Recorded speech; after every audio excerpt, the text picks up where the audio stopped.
मतलब जो कपल है कोई, उसको वहाँ दे दीजिए, उनको वहाँ पर उस बच्चे को पढ़ने दीजिए, वो वहीं पढ़े, वहीं की कल्चर जो भी है सीखे।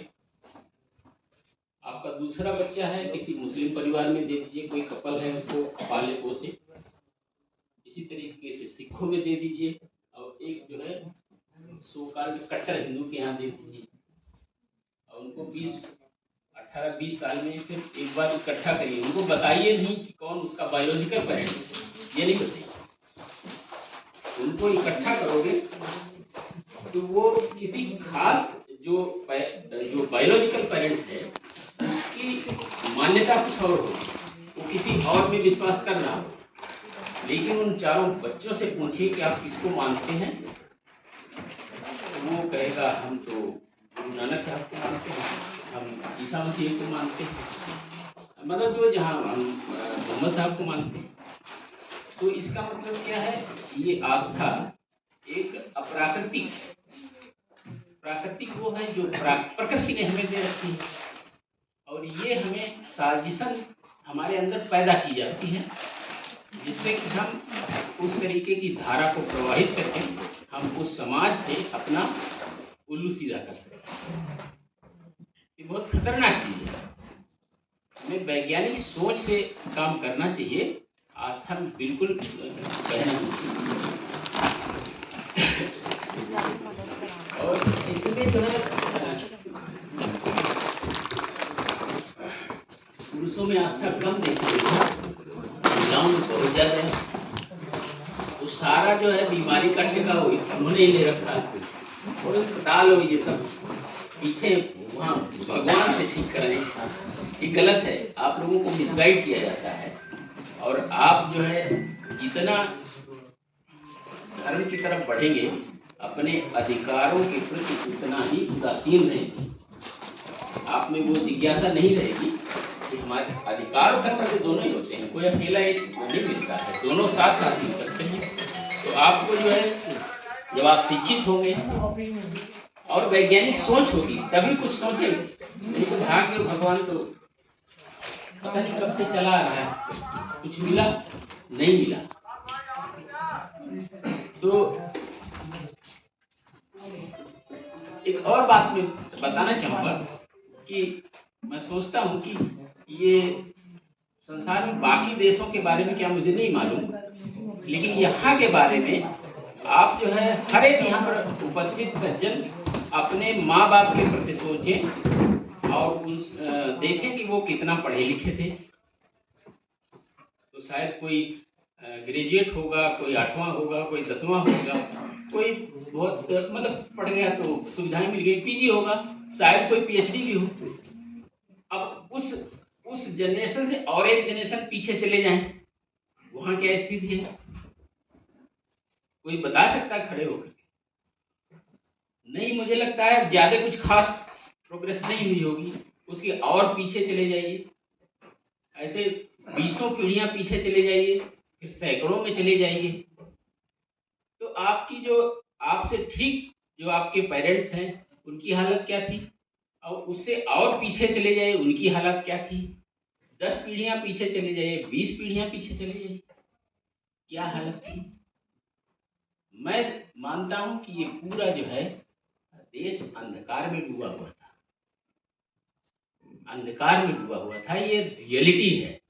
लेकिन उस अंधकार में कुछ लोग ऐसे भी थे जो पढ़े लिखे थे, उन्होंने जो है पूरा कब्जा कर रखा था, और वो हजारों साल से पढ़े थे, सैकड़ों साल से पढ़े थे, अभी भी आगे भी पढ़ेंगे।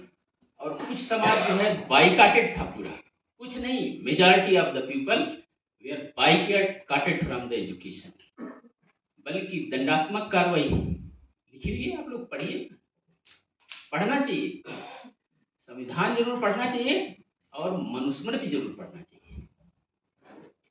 ये गंगा यमुना तहजीब जो है कहने भर के लिए है, गीता कर्म का उपदेश देती है, मजदूरी जितना कर्म करो मजदूरी लेने का नहीं बताती है। लोगों से काम करा लिया गया और शाम को पीट के भगा भी दिया। आपको आज की घटनाएं हैं, आप 100-200 साल पीछे जाइए, बेगार के अलावा कुछ नहीं होता था। शिक्षा की तो बात ही छोड़िए। तो हमारे देश में, हम लोगों के बीच में ऐसे महापुरुष पैदा हुए हैं जो समय समय पे आप लोगों को, हमको सबको गाइड करने की कोशिश, काम किया है। उन्होंने त्याग किया, अपने को पूरा मिटा दिया, वो इसलिए कि पूरे समाज को हम जगाएं, एक बेहतर समाज हो। मुट्ठी भर लोगों के पढ़े लिखे होने से या पूरे देश के पढ़े लिखे होने से कौन सा देश मजबूत होगा? पूरा देश के हर एक नागरिक ठीक से पढ़ा हो, वो देश ज्यादा मजबूत होगा, या मुट्ठी भर लोग पढ़े होंगे वो देश मजबूत होगा? मेरा मानना है, आपका भी सबका मानना होगा, देश का हर एक सिटीजन पढ़ा लिखा है नागरिक, तो वो देश ज्यादा मजबूत होगा, उसमें ज्यादा ताकत होगी, उसमें हर तरीके की क्षमता होगी और दुनिया में वो नाम करेगा। लेकिन इस देश के साथ ऐसा नहीं हुआ। हकीकत कुछ है और हम अपना प्रोपेगेंडा कुछ भी करते रहते हैं, तो उससे कोई लाभ नहीं होगा। हमें शिक्षा के दरवाजे पर खड़े होना पड़ेगा, उसी को हमें अपनाना होगा। अशिक्षित आदमी जैसे जानवर है, वैसे अशिक्षित आदमी कुछ नहीं कर पाता है, हर तरीके से शोषण होता रहता है। पढ़े लिखों का शोषण हो रहा है क्योंकि इकट्ठा नहीं, इधर उधर है। तो जब आप इन सब चीज़ों को सोचेंगे तो बड़ा दुखदाई है कि हमारे ही देश के लोग हमारा ही शोषण करते हैं, हमारे ही खिलाफ जो है सब लिखा हुआ रखा हुआ, और हमें शिक्षा से भी दूर करना चाहते हैं, किया है। तो है जी, अभी भी हो रहा है और आगे क्या होगा आप लोग देख लीजिएगा। गीता के श्लोक से अपने आप को परिभाषित कर रहे हैं तो होना तो है ही है। यहाँ लिखा है कि आप कर्तव्य करो, मैंने कहाँ कर्तव्य नहीं किया? हमने हल नहीं चलाया, सिंचाई गुड़ाई नहीं की, धन नहीं, अनाज नहीं पैदा किया, कौन सा कर्तव्य नहीं किया? तो हम उनसे पूछना चाहते हैं कि कर्तव्य तो हमने किया है, लेकिन हमारा हक क्या है? हम कर्तव्य ही करते चले जाएं? नहीं, आपका कर्तव्य भी है और आपका हक भी है, दोनों पैरेलल में है। बगैर कर्तव्य के हक नहीं, और हक लेके रहना है, कर्तव्य में कतई पीछे नहीं हटना है और हक भी लेके रहना है। तो हमारे ये चमकते सितारे जो हैं, इनसे हमें प्रेरणा लेनी चाहिए। हमें तथागत से लेकर के आज तक जो है, आप देखोगे बहुत महापुरुष हैं जिन्होंने पूरा जीवन अपना बर्बाद करके आपको ज्ञान देने की बात की, और उसी में पैरेलल में लोग ये भी है कि किसी तरीके से ये समाज कुछ जान ही ना पाए। पढ़ने से क्यों रोकता है?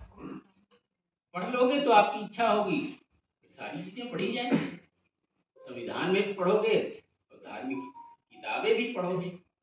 लिखा है पाप योनि से आप लोग पैदा हुए। ये क्या होता है? पाप पुण्य, पाप योनि से पैदा हुए।